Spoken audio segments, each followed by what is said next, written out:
rajaynaynaa inaan horta waxaas aynu nagu soo laabanin dadka deegaanka oo shacabka oo meesha ka qaxay oo dee labada famil ka tirsanay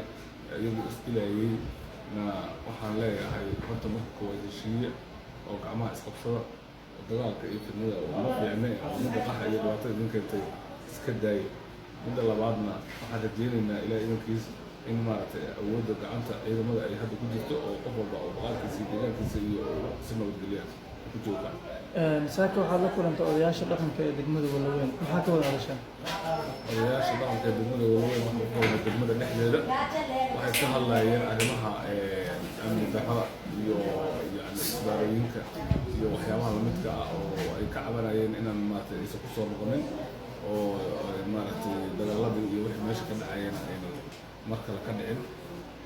waana isfahnay waana isafgaranay meel fiican aan arrintaas wada dhignay in arrimahaas aan annagu xil waxaan dardaarnaa aan usoo jeedinaya ummadda Soomaaliyeed waad ogtihiin 30 sano ayaan sii maraynaa oo dhibaato ah cid hore faa'iido uga gaartay dhibaatadii dhacdana ma jirto waxaan rabaa ummadda reer Walaweyn ee deegaanka jooga iyo ummadda Soomaaliyeed iyo kuwa gobolka Shabeellaha ku dhaqan inta waan u sheegaya in ay ku waara qaataan wixii dadkii hore oo dhibaato ka shaqaynaya ama dagaallo ama horin jiray in waxa ay ka gaareen haddii faa'iido ka gaareen iyo haddii ayna ka gaarin waxaan leeyahay cid faa'iido ka gaartay ma jirto yaan hadda ha laga waana qaato oo ha la iska daayo fidno cusub iyo dad qabiilo cusub iyo dagaallo cusub iyo hub urursi cusub waxaas ha la iska daayo waayo waa waddo aan hore lagu faa'iidin oo aan wax faa'iida laga gaarin nabadgelyada fiican wada noolaashaha fiican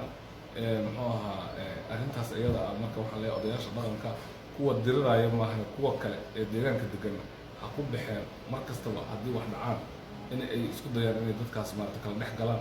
oo iyadoo ay sharciga islaamka ay ugu hoggaansamayaan in ay dadkaas dhexdooda istaagaan oo ay yidhahdaan isdaaye oo fidnada iyo dhibaatada maaragtay ay ka hortagaan intaysan ayagu aysan soo gaarin